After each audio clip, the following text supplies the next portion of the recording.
what happens to the food when it goes into your gastrointestinal tract, you start to have an understanding of how to treat this gastrointestinal tract. It is about 8 meters long. We're going to begin at the opening, which is the mouth, and it ends up at the other end.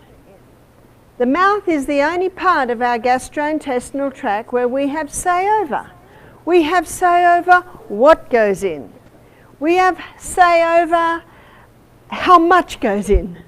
We have say over how long it stays in the mouth, whether we do 2 chews and swallow, or whether we chew, chew, chew until it breaks down to tiny little substances. And that's very, very important.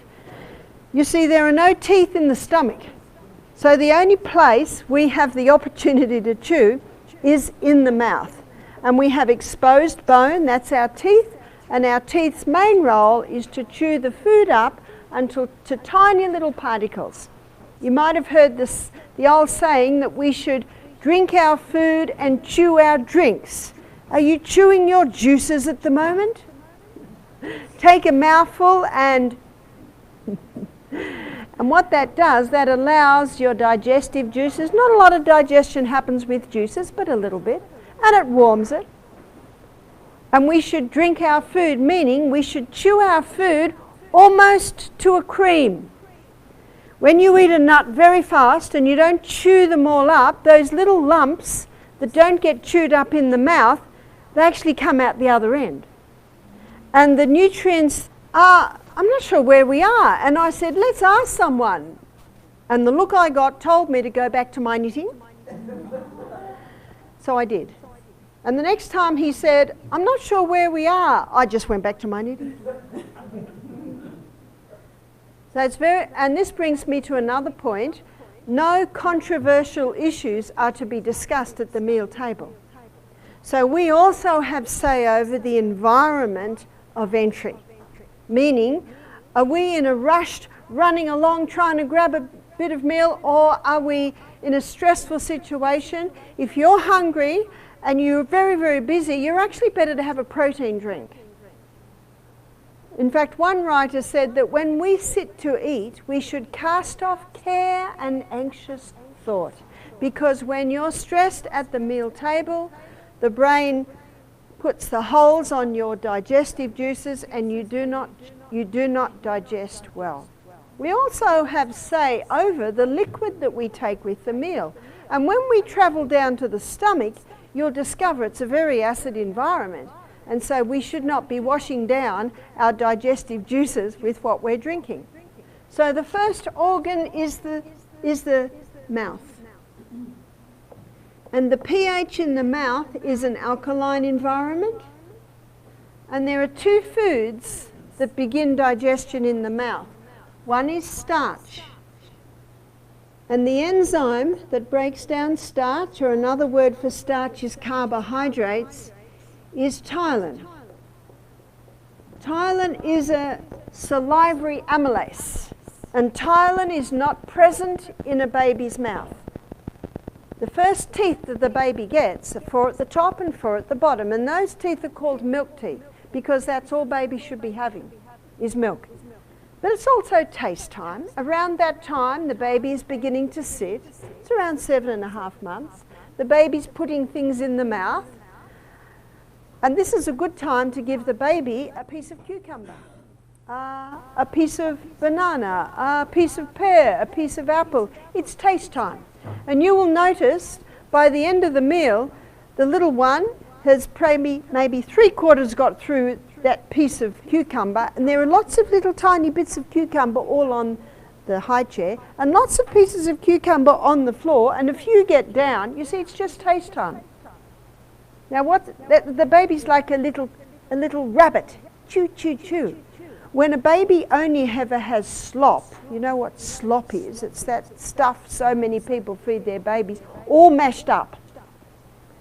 They never learn to chew. And chewing is very, very important.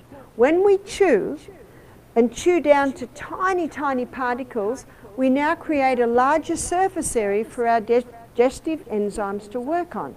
We also allow messages to get to the brain. So the message is, oh, there's a bit of fat in here.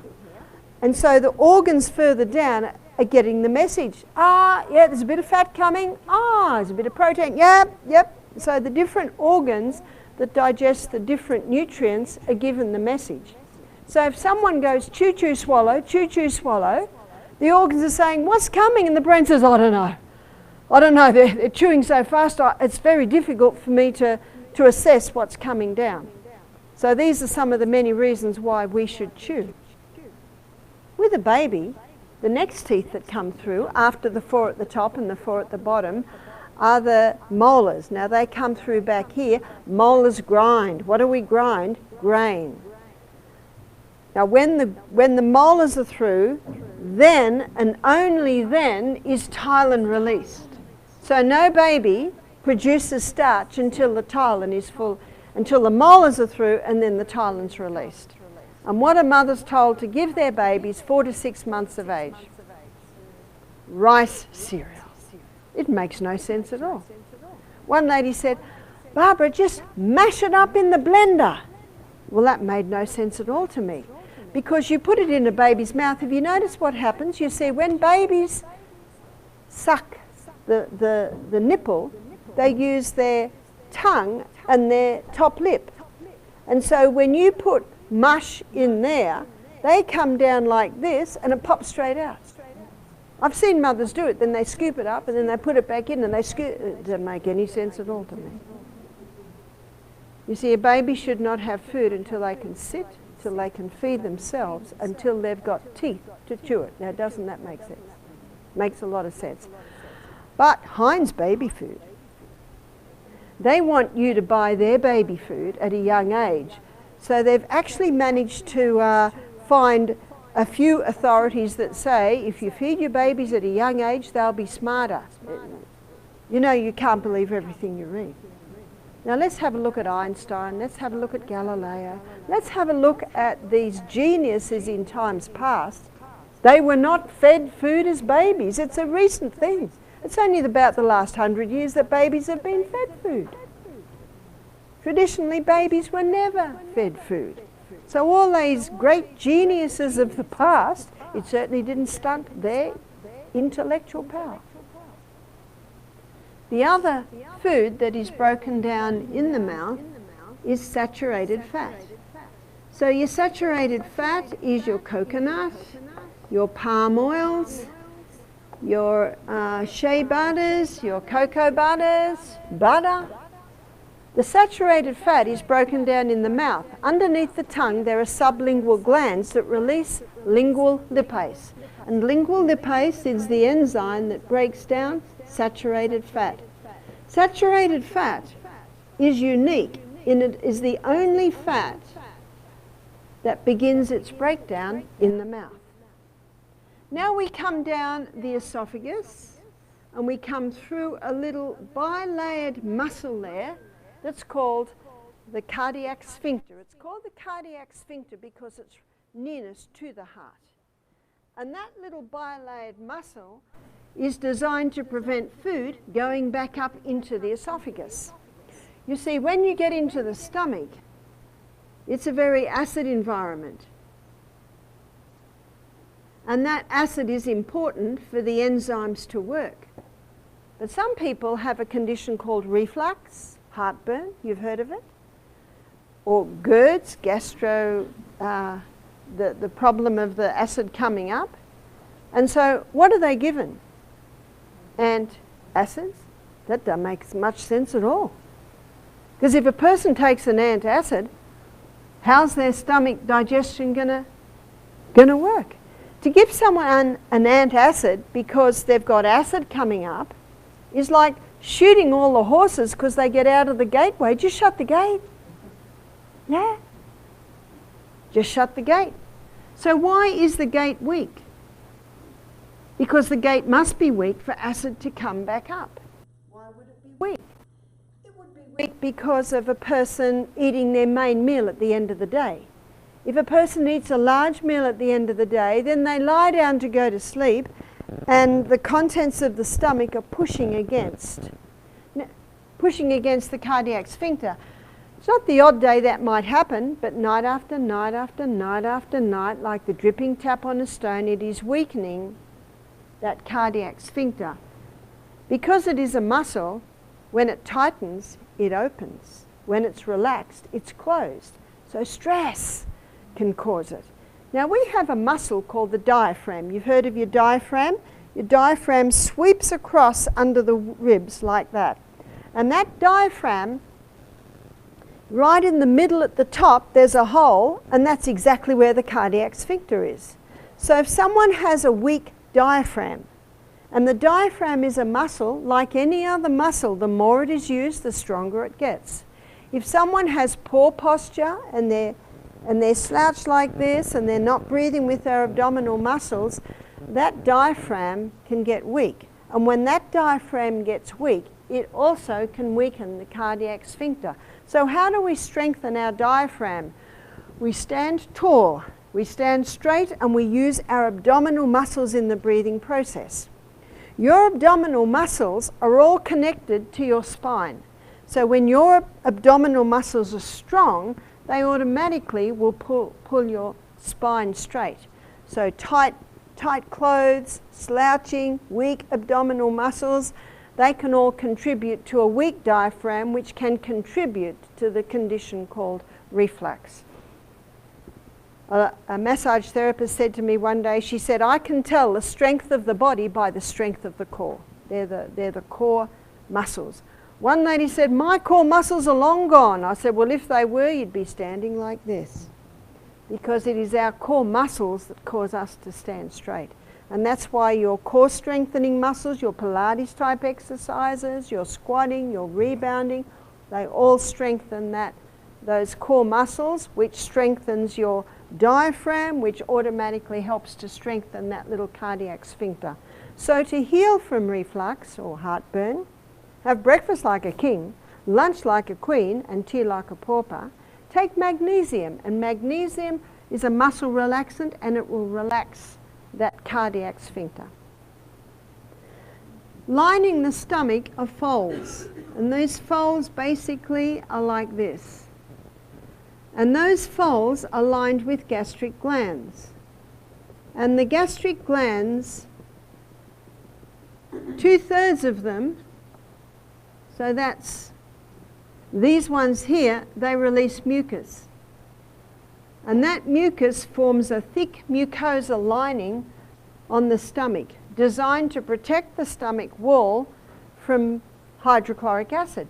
Now down here in the parietal glands is released hydrochloric acid. And hydrochloric acid, one drop would burn a hole in your skin. So we're very thankful for that thick mucosa wall. That thick mucosa wall is 99% water. And when you have a glass of water half an hour before the meal, the first thing you do is you thicken that mucosa that is lining the stomach. Also, released from the parietal glands is pepsinogen. And when hydrochloric acid and pepsinogen unite, they release pepsin. And pepsin is the enzyme that breaks down protein. There's only one food that is broken down in the stomach, and that is protein. This connection of hydrochloric acid and pepsinogen only happens in a very acid environment. And pepsin will only act in a very acid environment. And when someone's eating all day long, it exhausts the digestive juices.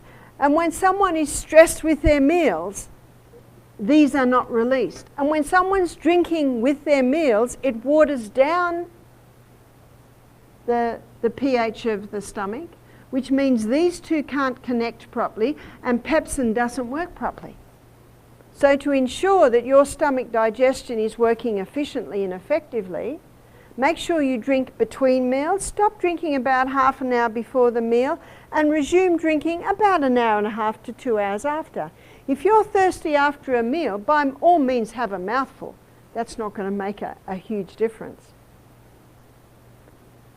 Also, we have one stomach. Have you noticed? One. Cows have about 4 or 5, so they can eat all day long. Not us. And many personal trainers advise, what's that? Eating all day long. It doesn't actually make any sense. But probably the most popular way to eat today is intermittent fasting. Have you heard of that? And also time-restricted eating. It's called TRE. Time-restricted eating is eating in a 6-hour period, twice in a 6-hour period out of the 24 hours. Dr. Michael Mosley, he's written a book, he's probably famous for the intermittent fasting. He's written a book called Fast Exercise. And he's written another book called Fast Diet. And he talks about the time-restricted eating. You Google time-restricted eating, you'll get a lot of information on it. What they've found, when people only eat twice in the 6-hour period, that stomach works better because it's getting a rest. And he talks, in the fast diet, he talks about fasting between the meal, leaving 5 to 6 hours between the meal, and also that actually allows about a 17, 18-hour fast through to breakfast the next day. They have found that diabetes improves with the time-restricted eating. And what have diabetics been told? You've got to eat every few hours to keep your blood sugar up, which actually defies reason when you understand digestion, because most of our nutrients, they're all absorbed in the small intestine. They're not even absorbed in the stomach. And so even when your stomach's empty, you're still getting nutrients from your small intestine. Most people that feel hungry between meals, it's thirst. So my son Peter, when he was 15, he came to me one day and he said, "Mum, the water's not doing it anymore." I looked at the clock and I said, "Great Peter, it's lunchtime." And that's what you'll find. If the water's not doing it anymore, it probably is time to eat. What Dr. Michael Mosley suggests is eating at 1:30 and eating again about 7:30. But to me, that doesn't make any sense. We should be fueling up our engine at the beginning of our journey. To eat so late at night is like putting fuel in your car at the end of your journey, and your day is a journey. From Wednesday on, you'll be having breakfast at 7:30 and lunch at 1:30, so you will be able to experience the time-restricted eating, which is just eating in that 6-hour period. I was talking to one girl and she said, "I'm just about fainting by midday." And she said, "And it's hard going to sleep with this huge meal in my stomach." So she did the change and started to have breakfast at 7:30, her main meal at 1:30. She said it worked very, very well. She said she's starting to get a little bit peckish just as she's going to bed, but hey, you're just going to sleep. And the beauty of it is when you would be hungriest, you're sound asleep.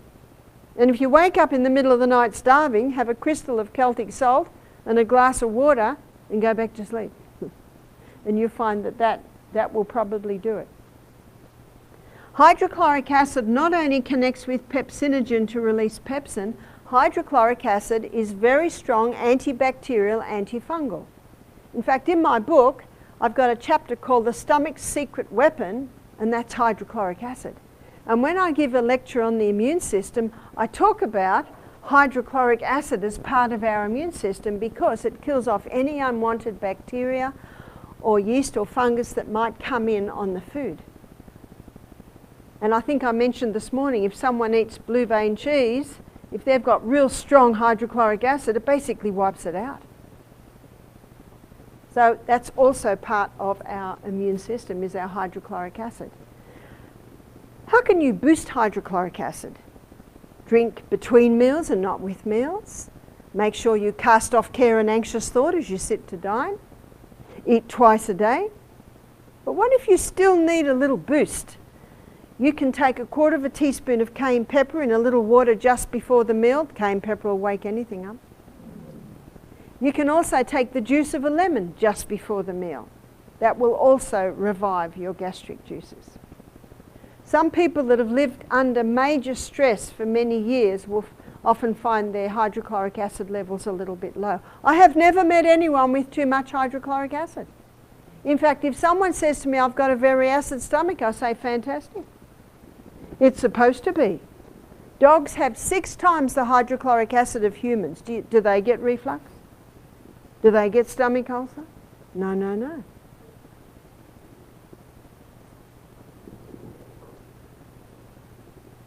Down here also something else is released. It's the intrinsic factor. And the intrinsic factor, often called IF, is essential for the absorption of B12. Let me give you the B12 story, another one that is very misunderstood. So when B12 comes in on food, and it's an airborne bacteria, so if you eat food straight off a tree, you're getting some B12. Rainwater tanks often have B12. He's got the research in there that shows that you can get B12 out of organically grown root vegetables. B12 is often in the mouth in the morning. That's why never clean your teeth when you wake up. Drink some water, you get some B12. And if your mouth tastes a bit thick, which it may tomorrow morning on your detox, have a big glass of water and oil pull. And oil pull will help to pull that waste out. B12 is bound up with an R protein. And when the B12 and the R protein come into the stomach, the hydrochloric acid releases the B12 from the R protein. But what's also released is the intrinsic factor. So intrinsic factor and B12 both travel together through the small intestine, and by the end of the small intestine at the ileum, B12 and intrinsic factor unite, and then they can be absorbed into the body. And they go straight into the enterohepatic circulation. Hepatic mean liver, meaning there's a circulation between this and the liver. And B12 often just stays in circulation and is only released as you need it. In other words, someone can have no B12 in their diet and not show a deficiency for 30 years. Most people that have low B12, it's because they don't have enough intrinsic factor.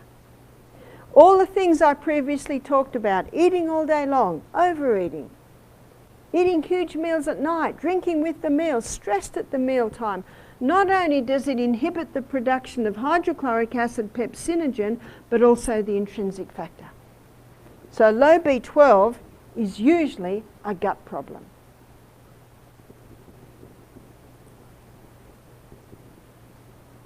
So that's what happens in the stomach.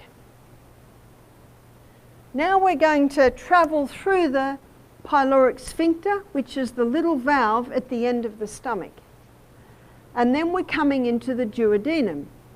The duodenum is the first part of the small intestine. And there's quite a bit happening in the duodenum, and the duodenum is an alkaline environment. Notice with the duodenum, we've got the liver, and underneath it, the gallbladder. The gallbladder is a reservoir for bile. The liver makes the bile. And notice that it comes through the bile duct, connects the neck of the pancreas, and then is released into the duodenum. So let's have a look at what the liver releases. The liver releases bile.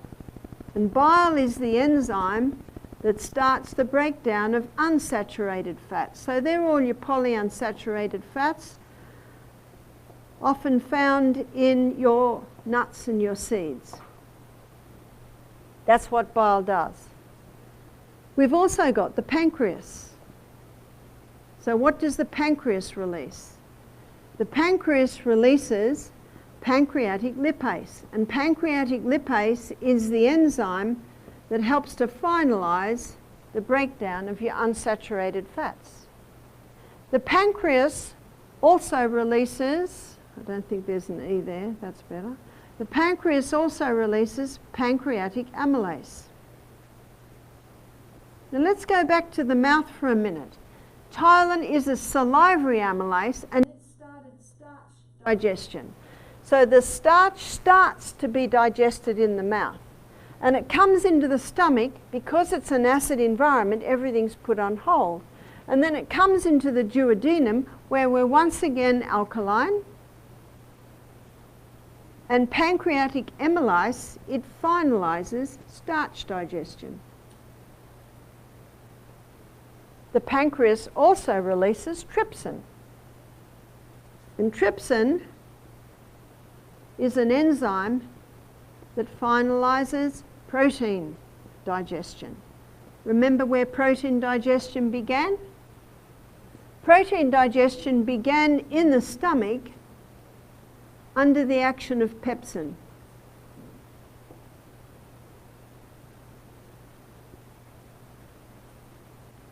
Also, chymotrypsin. Chymotrypsin is also released from the pancreas, and it also helps to finalize protein digestion. Now, it's going to get easier now. This is the most difficult. A proteolytic enzyme. A proteolytic enzyme is an enzyme that breaks down protein. So let's have a look at proteolytic enzymes. Pepsin is a proteolytic enzyme. It breaks down protein. Trypsin is a proteolytic enzyme. It breaks down protein. Chymotrypsin is a proteolytic enzyme. There are some foods that contain proteolytic enzymes. One is the core of the pineapple, contains bromelain. And bromelain is a proteolytic enzyme. And the papaya or pawpaw contains papain. And papain is a proteolytic enzyme. So if a person has problems with the pancreas, it's a good idea for them to take a proteolytic enzyme supplement. And you can buy them that contains bromelain and papain. Considering all of this, students, which organ is the main organ of digestion? It is the pancreas. And most people that have pancreatitis, cancer of the pancreas, they die from malnutrition. Can you see why? They can't finalize digestion. And they usually die from malnutrition. You see, anything that goes in the gastrointestinal tract is not part of you or me until it gets broken down to tiny substances, then absorbed into the blood, then it becomes part of you and me. And that's why the digestion in the gastrointestinal tract is such an important subject and such a misunderstood subject. Most people think all digestion happens in the stomach, is that right? But as you can see, the mouth plays an important part. Yes, the stomach plays a part, but the main organ is your pancreas. So a very important part of digestion is the pancreas. Now, what the pancreas does, it releases two hormones into the blood, and that's insulin and glucagon. And it releases 4 enzymes into the gut. So the pancreas plays a few parts. But what the pancreas also releases is sodium bicarbonate. And the reason the pancreas releases sodium bicarbonate is that what's coming out of the stomach is very acid. And these enzymes have to have an alkaline environment. So it releases sodium bicarbonate to help bring it to an alkaline environment so these enzymes can work. Let me show you what happens with protein. Here's protein. In the stomach, pepsin breaks the protein down to peptides and polypeptides. And then the peptides and the polypeptides come into the duodenum, and trypsin and chymotrypsin break the peptides down to amino acids and the polypeptides down to amino acid and peptide, and then amino acids. But let's say the person's drinking with their meals. Let's say that they're eating all day long. Let's say they're running around as they eat. Let's say they're having their main meal at the end of the day, and how many Americans are doing all of that? undigested protein comes down here. Maybe only a couple get down to here. And that undigested protein gets into the duodenum. And the pancreas says, "What are you doing here?"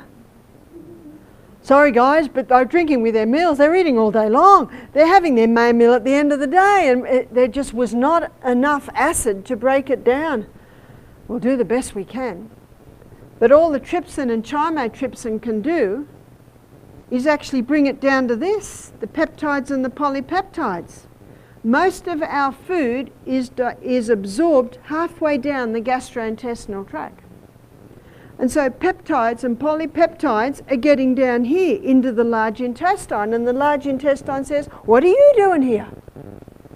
"Sorry guys, but you know, they're drinking with their meals, they're eating all day long, they're having their large meal, they're stressed out, and the stomach couldn't do it, and chymotrypsin and trypsin did the best they can." Righto. And so what happens now is the colon has to create a lot of bacteria to try and calm it down and get it through, and then that creates a lot of wind. You've heard of wind, gas? Often it happens with people chewing too fast, racing around, and digestion does not happen. If I get a phone call in the middle of my meal, my response is, "Sorry, I'm busy." Very important part of the day. I can talk in half an hour when I have finished eating.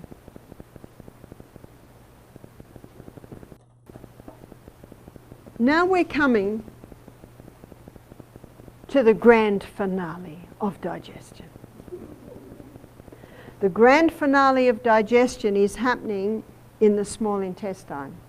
The small intestine is lined with villi. And up the middle of the villi are lacteals, part of your lymphatic system.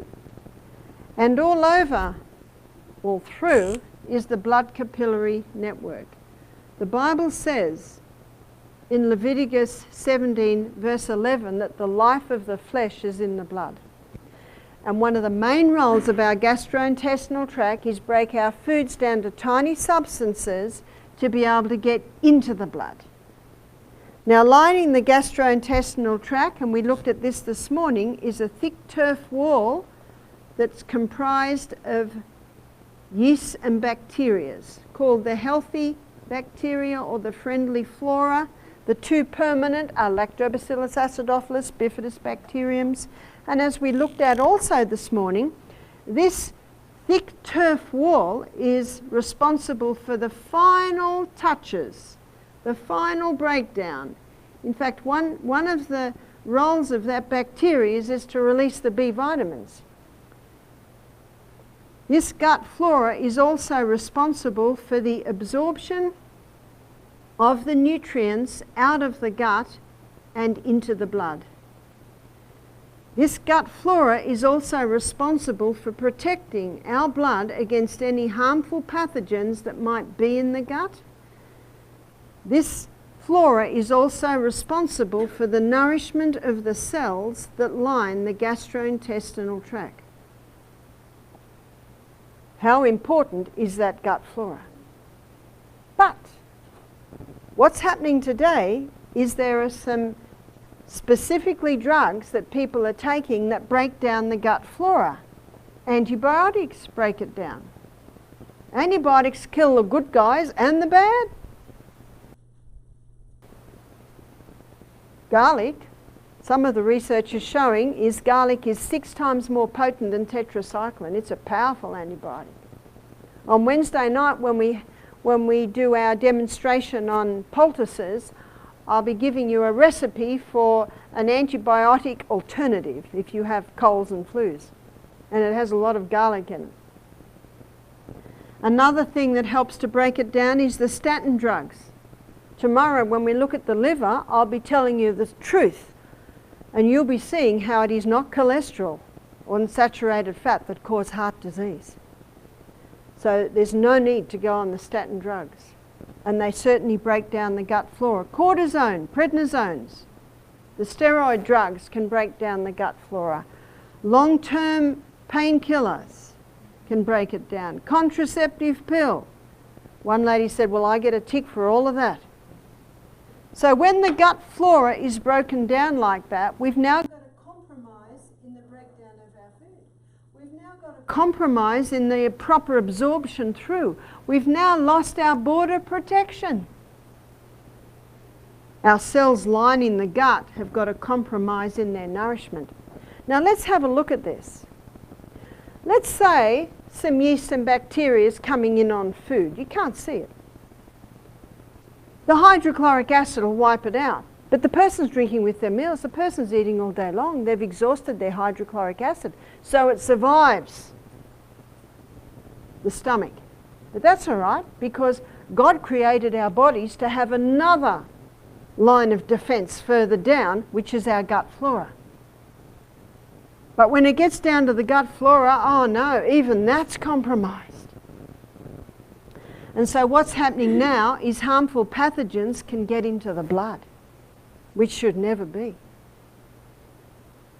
So how can we rebuild the lining of our gastrointestinal tract, that gut flora? One of the ways, or one of the indications that that has been broken down, is that the person has diarrhea.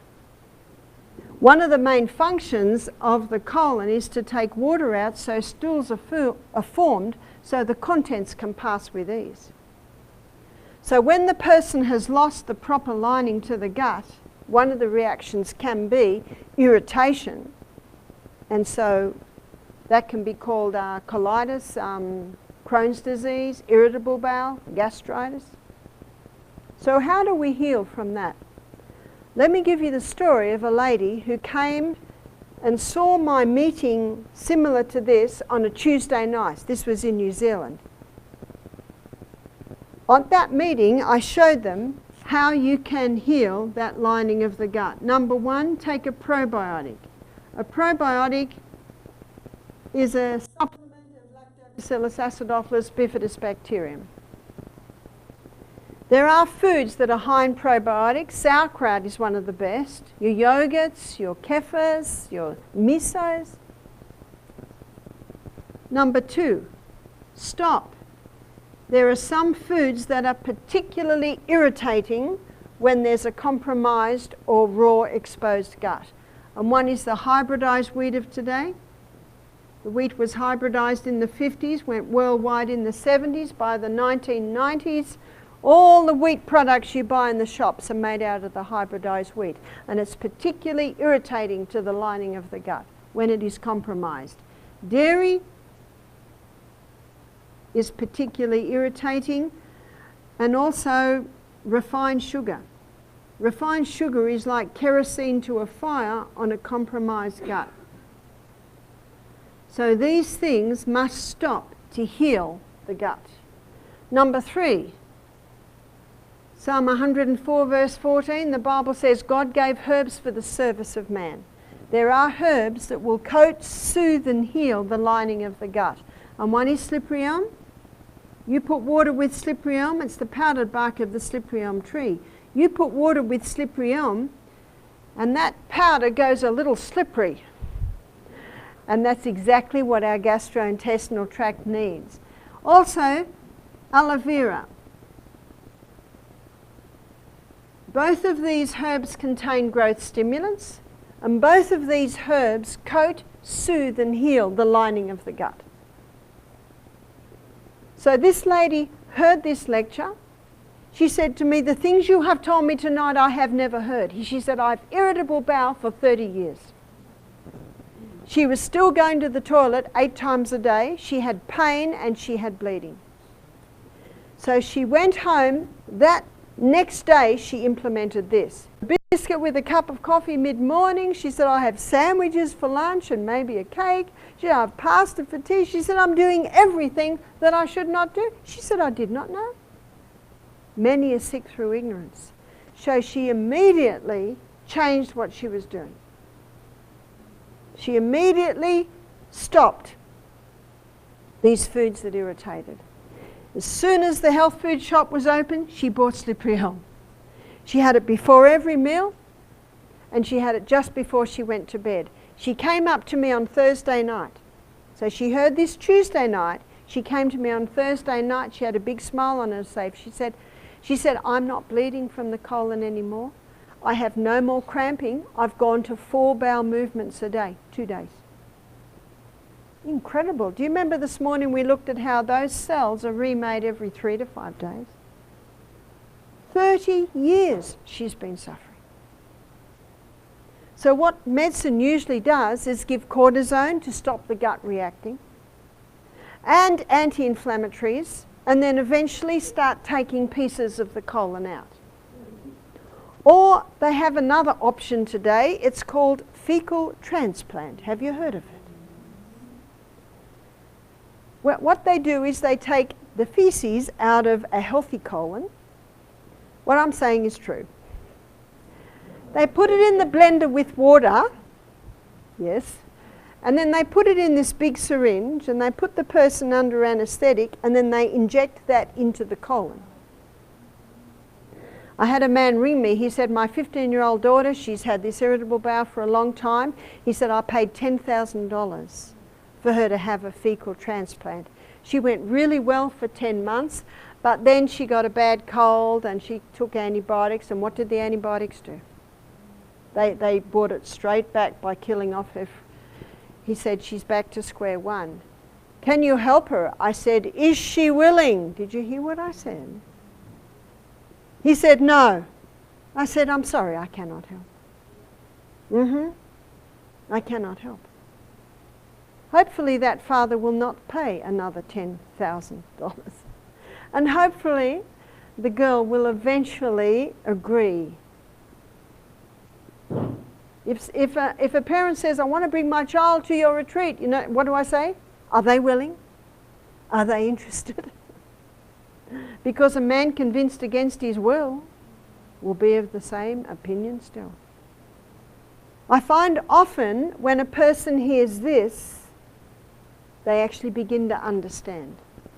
No wonder the proverb says, Proverbs 14 verse 6, it starts with, a scorner seeketh wisdom and findeth it not, but knowledge is easy to him that understands. So halfway down the gastrointestinal tract, most of the nutrients should be absorbed.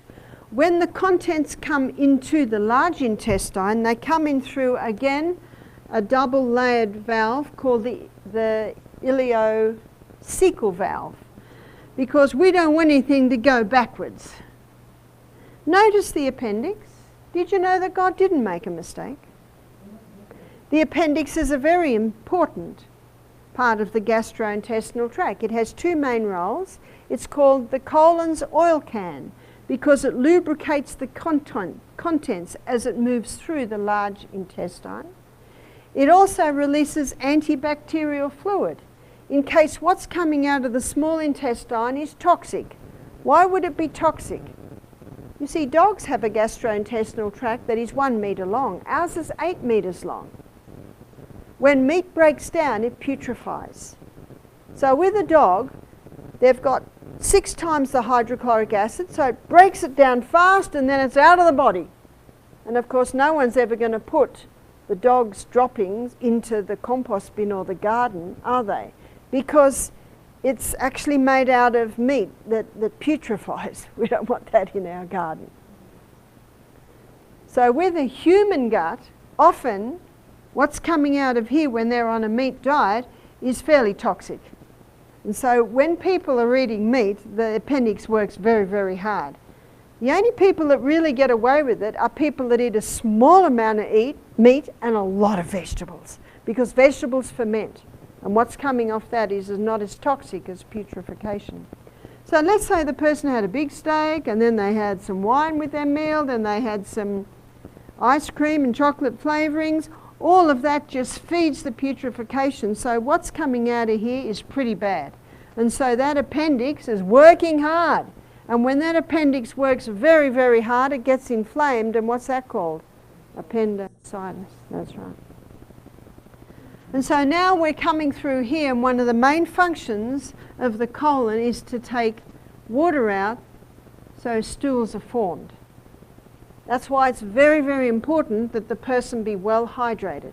Because if a person is not well hydrated, more water gets taken out than should be taken out, and then we're left with rabbit, pellets and cement.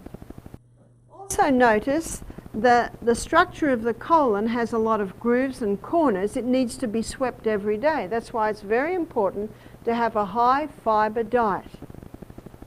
All your refined foods, all your white breads, your white cakes, all of those, no fibre. Sugar, no fibre. Meat and dairy products, no fibre. So you look at America, I was reading that colorectal cancer is the #2 killer in America, in a nation that eat a lot of refined foods, a lot of meat and dairy products. So it's just getting stuck and it's not going through properly.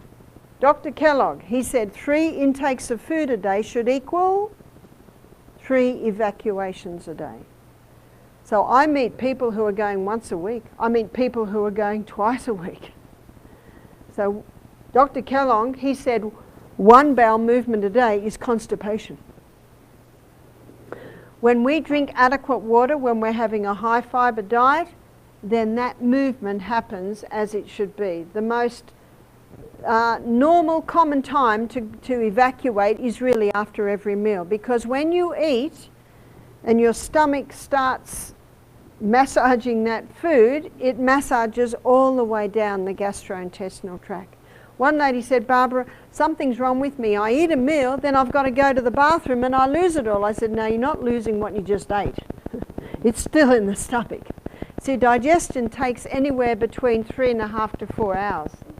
And then the stomach likes a rest. That's why 5 to 6 hours between a meal is the best time for digestion. It's actually the most appropriate time to go. But what happens is, people get busy. I've just got to finish weeding this garden, then I'll go. I've just got to finish talking to my friend on the phone, and then I'll go. I've just got to finish typing this email, and then I'll go. You see, when you feel to go, there's pressure down here. And if you don't go, then it all falls back into the previous part of the colon. So a person's busy, busy, busy, they feel to go, they don't go, they go half an hour later and they can't go. That's because it's actually gone back there. And now, still the water is coming out, and so that can get even more difficult to pass.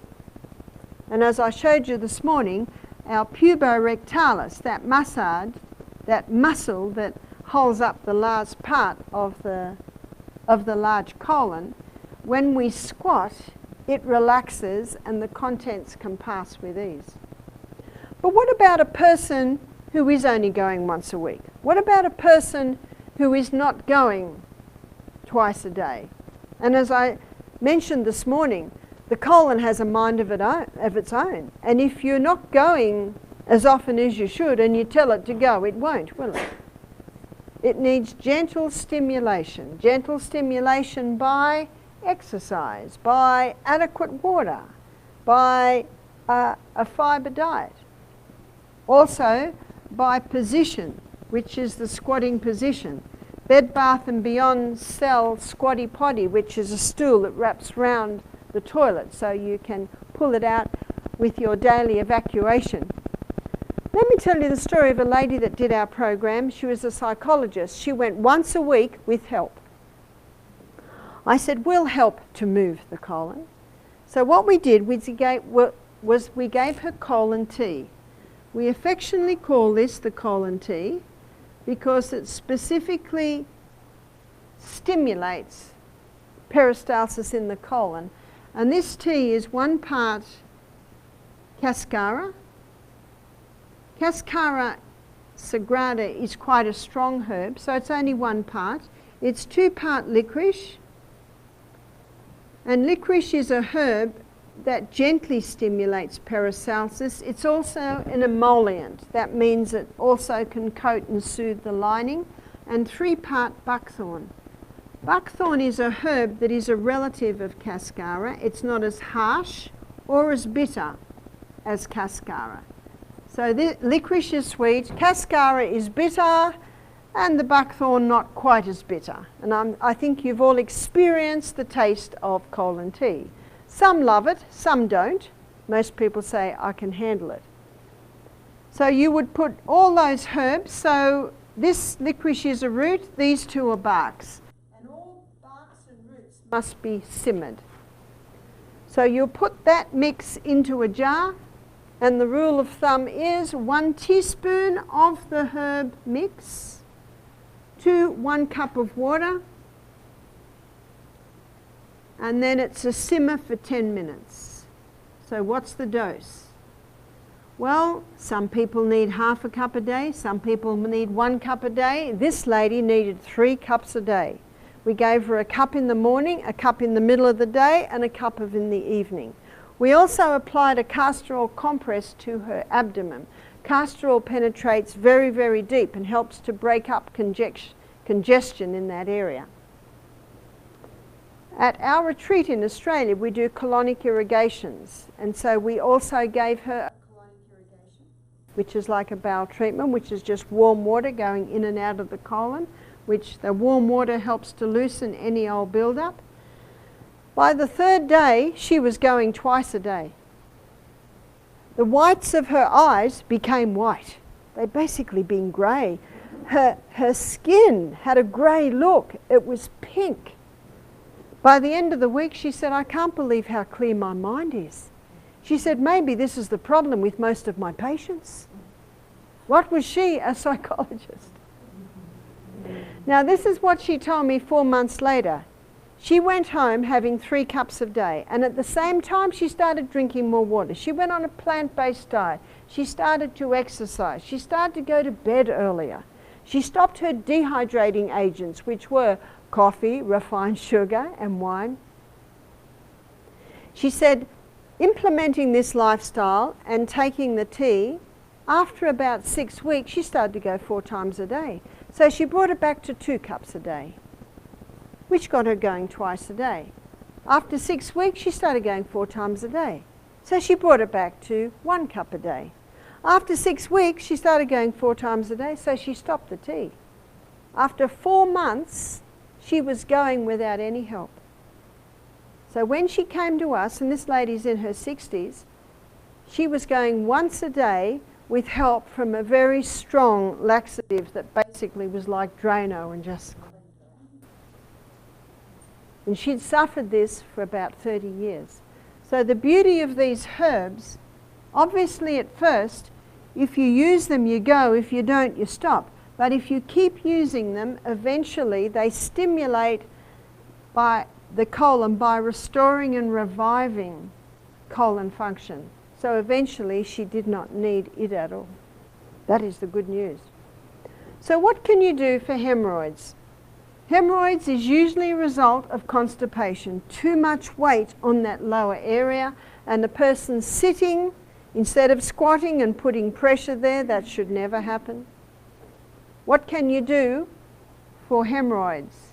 First, eliminate the cause by resolving the constipation and buying the squatty potty so that you're squatting. But you can also do a couple of things that will bring relief. And one is you get a cotton ball and you soak it in castor oil, you mold it to the shape of, say, your little finger, and you freeze it. It will take 3 days to freeze. And when it is frozen, just before you go to bed, you can insert that like a suppository, and you will insert it so it goes inside the colon, probably like that. And in the night, it of course melts, and the castor oil brings relief to the area. So in the morning when you do your daily evacuation, of course, it will pass out. And the other thing that will bring great relief is to get slithers of aloe vera gel, about, again, the size of your little finger, and freeze those. Now, both of these, you might alternate them. You might try one, try another, see what brings the most relief. But the cool also has an anti-inflammatory effect on the hemorrhoids and causes them to reduce, and the herbs also help. And so ends our journey through the gastrointestinal tract. Thank you.